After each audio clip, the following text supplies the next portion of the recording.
ଆଉ ପାରାମାନଙ୍କ ବିଷୟରେ ଆପଣ ଯେମିତି ପଚାରୁଛନ୍ତି, ପାରାମାନେ ଖାଆନ୍ତି ଯେମିତିକି ବାଜରା, ଗହମ, ମୋନକା, କୁସୁମ ମଞ୍ଜି, ବହୁତ ସାରା ଜିନିଷ ଅଛି। ଧାନ ବି ଖାଆନ୍ତି ତା ଭିତରେ। ଆଉ ପାରାଙ୍କର ଦାୟିତ୍ୱ ନେବାଟା ବହୁତ କଷ୍ଟକର, ସମସ୍ତଙ୍କ ପରେ ନୁହଁ। ତାଙ୍କୁ ଟାଇମ୍ ଟେବୁଲରେ ଖାଇବାକୁ ଦିଆ ପଡ଼େ। ଯେମିତିକି ଆଜି ସକାଳେ ଖାଇଲେ କାଲି ଦ୍ୱିପହରେ, ପହରଦିନ ସନ୍ଧ୍ୟାବେଳେ, ଏମିତି କିଛି ହୁଏନି। ପର୍ଟିକୁଲାର ଟାଇମ୍ ତାଙ୍କର ଫିକ୍ସ ଥାଏ। ଯେମିତିକି ସକାଳେ ଖାଇଲେ 11ଟା ବେଳେ ଖାଇଲେ, ତ ସବୁଦିନ 11ଟା ବେଳେ ହିଁ ଖୋଲିବାକୁ ପଡ଼ିବ। ଯଦି 2ଟା ବେଳେ ଆପଣ ଖାଇବାକୁ ଦଉଛନ୍ତି, ତ ପ୍ରତିଦିନ 2ଟା ବେଳେ ହିଁ ଦେବା ପଡ଼ିବ। ଯେମିତି ଆମେ ଛୋଟ ପିଲାର ଗୋଟେ ଦାୟିତ୍ୱ ନେଉ ମେଡିସିନଠୁ ନେଇକି ଖାଇବା ଯାଏଁ, ସବୁ ପାରାମାନଙ୍କର ବି ସେଇଭଳିଆ ହିଁ ନିଆଯାଏ।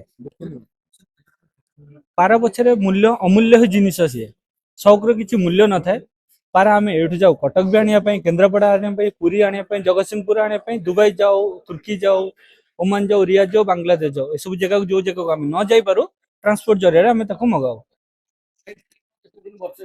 ପାରାର ଜୀବନ, ଆପଣ ଯୋଉ ଭଳିଆ ଛୋଟ ପିଲାକୁ ଆପଣ ସ୍ନେହ ଶ୍ରଦ୍ଧା ସହିତ ରଖନ୍ତି, ଖାଇବା ପିଇବା ଦିଅନ୍ତି, ମେଡିସିନ ଦିଅନ୍ତି, ପାରାଙ୍କୁ ପ୍ରତି ପାରାଙ୍କୁ ବି ସେଇଭଳିଆ କରା ହୁଏ। ପାରାଙ୍କର ଯଦି ଲାଇଫ ସ୍ପେନ୍ ଦେଖା ହୁଏ, ତ ମ୍ୟାକ୍ସିମମ୍ ଆଜି ଯାଏଁ ଆମେ ଯାହା ଦେଖିଛୁ 25 ବର୍ଷ ପଳେଇ ଯାଇଛନ୍ତି। ତ ମିନିମମ୍ 8 ବର୍ଷ, 10 ବର୍ଷ, 11 ବର୍ଷ ଆପଣ ଯୋଉ ଭଳିଆ ତାଙ୍କୁ ଖାଇବା ପିଇବା ପାଇଁ ଦେବେ, ସେ ସେଇଭଳିଆ ଲାଇଫଷ୍ଟାଇଲ ତାଙ୍କ ଲାଇଫ ସ୍ପେନ୍ ବଢିବ। ହଁ, ଆମେ ଯୋଉ ଜାଗାକୁ ନ ଯାଇପାରୁ ଟ୍ରାନ୍ସପୋର୍ଟ ଜରିଆରେ ମଗାଉ। ଷ୍ଟାର୍ଟିଂ ଯଦି ଆଭରେଜ ରେଟ୍ ରୁ ଦେଖାବ 60,000 ଟୁ ଷ୍ଟାର୍ଟିଂ ହେଇକି 1.5 ଲାଖରେ ସରିଛି ଆଜିକା ଡେଟ୍ରେ। ଆଉ ଯୋଉ ପାରା ଆମର ଦରକାର ଆଜିକା ମାର୍କେଟରେ, ଆମେ ତ ପାରା, ଆପଣ ତ ଏତେ ପଇସା ଦେଇକି ପାରା ତ କମ୍ପିଟିସନରେ ଓହ୍ଲେଇ ପାରିବେନି ନା। ଆମେ ତାକୁ ଇନବ୍ରିଡିଂରେ ପକାଉ। ଆଉ ଯୋଉ ପାରାର ବ୍ଲଡ ଲାଇନ୍ ଯେତେ ଷ୍ଟ୍ରଙ୍ଗ ଥାଏ, ସେ ପାରା ସେତେ ଟାଇମ୍ ଯାଏ ଉଡ଼େ। ଯେମିତିକି ଆଜିକା ଡେଟ୍ରେ ଯୋଉ କମ୍ପିଟିସନ ଚାଲିଛି, ଯୋଉ ପାରା ସବୁଠୁ ଅଧିକ ହାଇ ଫ୍ଲାଇଙ୍ଗ ରେ ଆମ ରେଞ୍ଜ ଚାଲିଛି, ହାଇ ଫ୍ଲାଇଙ୍ଗ ଅଛି, ଲୋ ଫ୍ଲାଇଙ୍ଗ ଅଛି, ମିକ୍ସ ହାଇ ଫ୍ଲାଇଙ୍ଗ ଅଛି, ଦେଶୀ ଓଡିଶା ଦେଶୀ ଅଛି। ଯେମିତିକି ମିକ୍ସ ହାଇ ଫ୍ଲାଇଙ୍ଗ ରେ ହେଇଗଲା, ଯାହାର ଅଧିକାଂଶ ଟାଇମ୍ ଯେ ଟାଇମ୍ ଦେଇପାରିଲା, ପର୍ଟିକୁଲାର ଷ୍ଟେଜରେ ଓହ୍ଲେଇ ପାରିଲା ଆସିକି, ସେ ପାଲାର ମୂଲ୍ୟ ସେତେ ଅଧିକ। ବ୍ଲଡ ଲାଇନ୍ ପୁରା ଯଦି ଟୋଟାଲ ଉପରେ ଦେଖାଯାଏ, ବ୍ଲଡ ଲାଇନ୍ ଉପରେ ସବୁ ଡିପେଣ୍ଡ କରେ। ବହୁତ ଭଲ ହେଇଥିଲା ଆଜି ପ୍ରୋଗ୍ରାମଟା।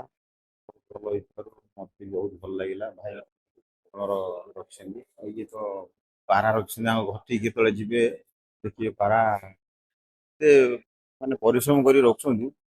ମୋ ତରଫରୁ ବହୁତ ବହୁତ ଧନ୍ୟବାଦ। ପାରାକୁ ଏତେ ଯତ୍ନରେ ରଖୁଛନ୍ତି, ଏମିତି ରଖିବା ମୁଁ ଭାବୁଛି ବହୁତ କମ ଥବ ଓଡ଼ିଶାରେ। ନିଶ୍ଚିନ୍ତ ନିଶ୍ଚିନ୍ତ, ତାଙ୍କରି ଘରେ ବି ଅଛନ୍ତି ସେ ପାରା, ତାଙ୍କ ଘରେ ବି ବହୁତ ଭଲ ପାରା। ଆର କିଛି ଆଜ୍ଞା ମୂଲ୍ୟ ନଥାଏ। ବେଳେବେଳେ ସେତିକି ସମ୍ପର୍କ ଅଛି ଆପଣଙ୍କର ମୋର, ବେଳେବେଳେ ମାଗଣା ଦେଇପାରିବି, ଆପଣ ଗୋଟେ ମାଗଣା ଗୋଟେ ଆଣିପାରିବେ। ଏମିତି ମୋ ସକଟାକୁ ଆପଣ ପାରା କିଣିବା ହେଉଛି ସକ୍ କିଣିବା, ସେ ସକଟାକୁ କାହାର କିଏ କେତେ କିଣିପାରିବା, ସେଇଟା ପାରା ବିଜନେସ୍ ନୁହଁ, ଗୋଟେ ସକ୍ ରଖୁଛି। କାହାର କଣ ଗୋଟେ ଦରକାର ପଇଲା, କିଏ କଣ ଦେବା ପାଇଁ ଚାହିଁଲା, ଟାଇମ୍ ଦେଇପାରିଲେନି, ସପୋଜ କଣ କରିଦେବା ଚାହିଁଲା, ସେଇ ଷ୍ଟେଜରେ ପାରା କିଣା ବିକା ହୁଏ। ବାସ୍, ହଁ, ସେଇଟା ମେନ୍ ଜିନିଷ। ଉଡ଼ିବା କ୍ଷମତାକୁ ନେଇକି ହିଁ ପାରାଙ୍କର କ୍ୱାଲିଟି ମେଣ୍ଟେନ୍। ଉଡ଼ିବା, ତାଙ୍କୁ ଦେଖିବା, ତାଙ୍କ ଚାଲି ଚଳନ ଷ୍ଟ୍ରକ୍ଚର ସବୁ ଦେଖିକିରି ପାରାଙ୍କର ବ୍ଲଡ ଲାଇନ୍ ଦେଖିକି ପାରାଙ୍କର ରେଟିଂ ହୁଏ। ନାଇଟ୍ ଚମ୍ପିୟନ ଯୋଉଟା ମାନେ ବିଶ୍ୱରେ କେହି କରିନଥିଲେ, ସେଇଟା ଆପଣ କରିଥିଲେ। ଲାଇଟ୍ ଲଗେଇ ପାରା ଉଡେଇଥିଲେ। ଓଡ଼ିଶାରେ ପ୍ରଥମ ପ୍ରଥମ ନାଇଟ୍ ରେ ଉଡେଇବା ବିଦିଶା ମାତା ଅଲ୍ ଓଡ଼ିଶା ଜାଣିଛ, ଅଲରେଡି ଅଲ୍ ଇଣ୍ଡିଆରେ ବି ଜାଣିଛନ୍ତି ବିଦିଶା ମାତା। ରାତିରେ ପାରା ଯେତେବେଳେ ଦିନରେ ଉଡ଼ିଲେ, ରାତିରେ ଓହ୍ଲେଇଲେ, ତାପରେ ତାଙ୍କୁ ଟେଷ୍ଟ କରାହେଲା ରାତିରେ ଆକ୍ଚୁଆଲି ଉଡୁଛନ୍ତି ନା ନାହିଁ। ରାତିରେ କିନ୍ତୁ ଠିକ ସେରେ ଉଡ଼ିଲେ, ଘରେ ଲ୍ୟାଣ୍ଡିଂ କଲେ ଠିକ ସେରେ, ଯେମିତି ଦିନ ବେଳିଆ ଟ୍ରେନିଂ ନେଇକି ଉଡ଼ିଲେ, ଆରାମସରେ ଉଡ଼ିଲେ ଦିନ ବେଳିଆ। ରାତିରେ ପାରା ମାନେ ଯୋଉଠି ବସନ୍ତି କୁଆଡେ ଯାଆନ୍ତିନି, ତାକୁ ଦେଖାଯାଏ। ନାଇଁ ନାଇଁ ନାଇଁ, ସେଇଟା ଭ୍ରାନ୍ତ, ଭୁଲ ସେଟା। ପାରା ରାତିରେ ଦେଖିବେ, ଲାଇଟ୍ ନଥିଲେ ବି ପାରା ଘରେ ଓହ୍ଲେଇବେ। ୱିନର ହେଇଛନ୍ତି ହାଇ ପ୍ଲେୟାର ହଉଛନ୍ତି ଉମାକାନ୍ତ ଦାସ, ଭଲ ବି ପାରା ଉଡ଼ିଛନ୍ତି। ପ୍ଲସ୍ ଦେଶୀରେ ହେଇଛନ୍ତି ନିଲୁଆ ନିଲୁଆ ନିଲୁଆ ଜେନା। ନିଲୁଆ ଜେନା, ପାରା ବି ଭଲ ବି ଉଡ଼ିଛନ୍ତି ମଧ୍ୟ।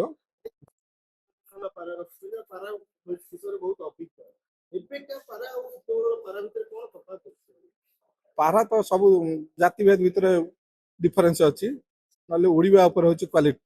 କ୍ୱାଲିଟି ମେଣ୍ଟେନ୍ କରିବା ସମସ୍ତେ ସମ୍ଭବ ନୁହଁ। ସବୁ ପାରା ସମାନ ବୋଲି ସେମିତି କିଛି ନାହିଁ। ସେଇ ପାରା ବି 200 ହଉଛି, ସେଇ ପାରା ବି 2000 ହଉଛି, ସେଇ ପାରା ବି 2 ଲକ୍ଷ ହଉଛି। ପାରାରେ ସେମିତି କିଛି ନାହିଁ। ପାରା ଯିଏ ମେଣ୍ଟେନ୍ କରିକି ଭଲରେ ରଖିକିରି ଖାଇବା ପିଇବା ଦେଇ ଶାନ୍ତିରେ ରଖୁଛି, ସିଏ ହଉଛି ପରଫେକ୍ଟ ପାରା ବାଲା। ତାକୁ ଖାଇବା ପିଇବା ଦେଇ କଣ ଶାନ୍ତିରେ ଆଗ ତାଙ୍କୁ ରଖିଛି, ଶାନ୍ତିରେ ଖାଇ ପିଇକି ଯିଏ ରହିଛନ୍ତି, ସେଇଟା ହଉଛି ମେନ୍ କ୍ୱାଲିଟି। ପାରା ତ ଆଜି ମୋର ଉଡୁଛି, କାଲି ତାର ଉଡ଼ିବ, କାଲି ତାର ଉଡ଼ିବ, ଗୋଟେ ବେମାରକୁ ବି ମଧ୍ୟ ପାରା ନାହିଁ। ତେଣୁ ପାରା ଏମିତି ଏମିତି ପାରା ପାଇଁ ଲୋକ ରଖିକିରି କେତେ ଜଣ ପିଲା ରଖିକିରି ନୂଆ ପିଲା ରଖିକିରି ପାରାରେ ଡେଭଲପମେଣ୍ଟ କରନ୍ତି। ଦେଇଛନ୍ତି। ପାରା ହେଲା ପ୍ରେମର ପ୍ରତୀକ। ଏଇ ପ୍ରତୀକକୁ ନେଇ ଭାଇଚାରାକୁ ନେଇ ଭୁବନେଶ୍ୱର କଟକର ଟୁଇନ୍ ସିଟିକୁ ନେଇ ଆମେ ଏଇ ପ୍ରତିଯୋଗିତା କରିଅଛୁ। ପ୍ରଥମ ଦ୍ୱିତୀୟ ତୃତୀୟ ପ୍ରତିଯୋଗୀ ଆଉ ଯେତିକି ଆମର ଭାଇମାନେ ଅମ୍ପାୟାର ଭାଇ ସମସ୍ତଙ୍କୁ ପୁରସ୍କାର ବିତରଣ କରାଯାଇଅଛି। ତ ଅଶେଷ ଅଶେଷ ଧନ୍ୟବାଦ ଦେବି ଯେତିକି ଆମର ଭାଇମାନେ ପ୍ରତିଯୋଗିତାରେ ଅଂଶଗ୍ରହଣ ନେଇଥିଲେ ତାଙ୍କ ସହିତ ଆଉ ଯେତିକି ଭାଇମାନେ ଅର୍ଗାନାଇଜିଂରେ ଆମକୁ ସପୋର୍ଟ କରିଥିଲେ।